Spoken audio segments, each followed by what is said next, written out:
Today, I'm going to take you on a journey back in time. Picture it. You're driving along, cruising in your shiny, newly designed 1977 Chevy Impala, listening to the voices of Debbie Boone singing You Light Up My Life and Brick House by the Commodores, streaming through your top-of-the-line stereo radio.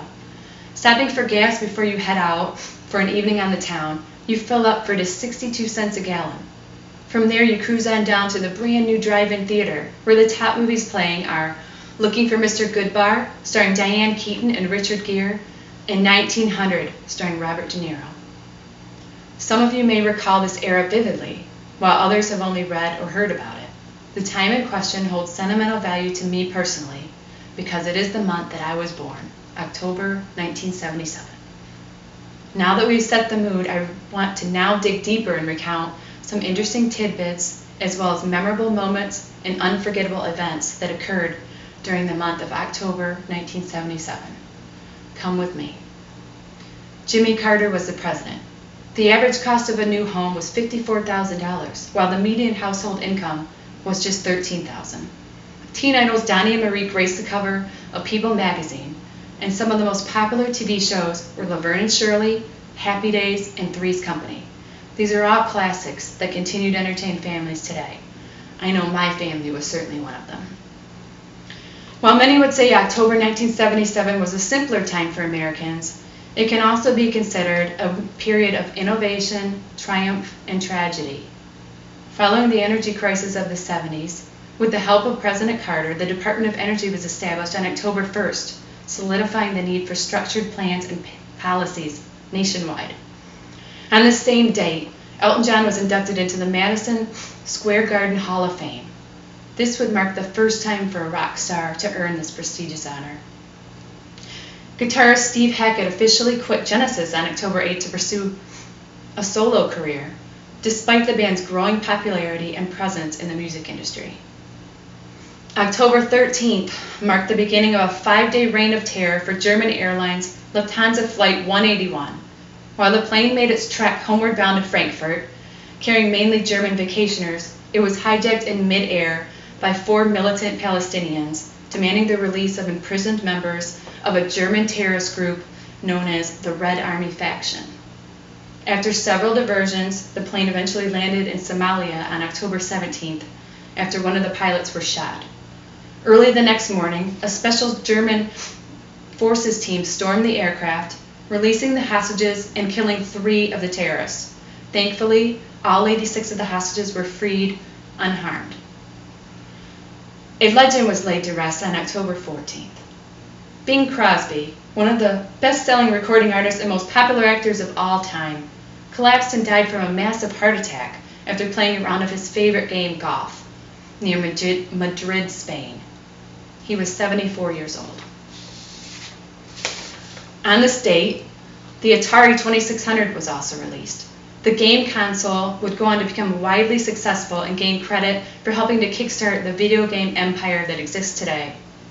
I have many fond memories myself of our Atari from when I was a child. My favorite games were Pac-Man and Centipede. October 15th, Debbie Boone's You Light Up My Life hits #1 on the charts and holds this spot for an unbelievable 10 weeks.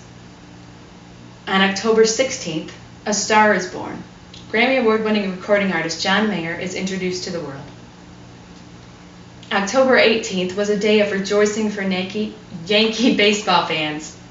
In the 6th game of the World Series against the Los Angeles Dodgers, New York Yankees outfielder Reggie Jackson hits 3 consecutive home runs, tying the series record set by Babe Ruth back in 1928. The most amazing thing was that Reggie hit 3 home runs in a row off of 3 consecutive pitches from 3 different pitchers.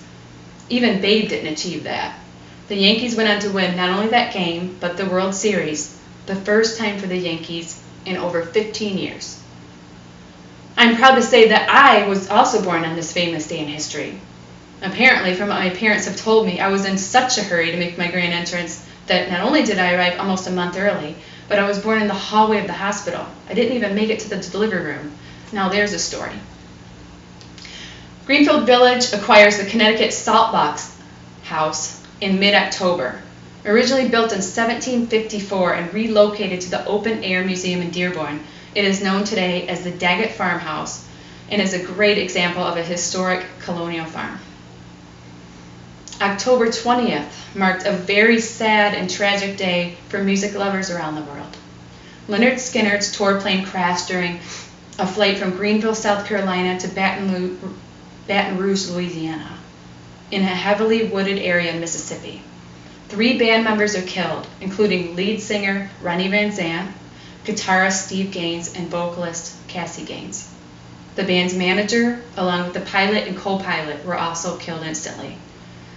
Lynyrd Skynyrd was quite possibly one of the most legendary rock bands that ever existed, creating iconic hits that are certain to be heard until the end of time, such as Free Bird and Sweet Home Alabama. David Berkowitz, the infamous Son of Sam killer that terrorized New York City in the 70s, was found competent to stand trial at an October 20th to 21st hearing after confessing to the murders and undergoing psychiatric testing. October 25th served as a day of breakthrough for healthcare in the U.S. President Jimmy Carter signed a bill into law to alleviate the growing problem with healthcare fraud. The law, known as Public Law 95-142, the Medicare, Medicaid, Anti-Fraud, and Abuse Amendments, would go on to reduce fraud in the healthcare programs of our country by creating stricter penalties for those who are convicted of these crimes. Another important bill, the Social Security bill, was passed by the House of Representatives on October 27th.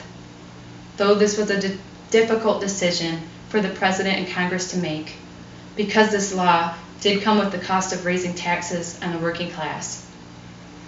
It was determined that it was necessary for our country to uphold its oath to citizens to supply and ensure Social Security benefits. At that time, the resources would have been depleted entirely by 1979 if these changes had not taken place.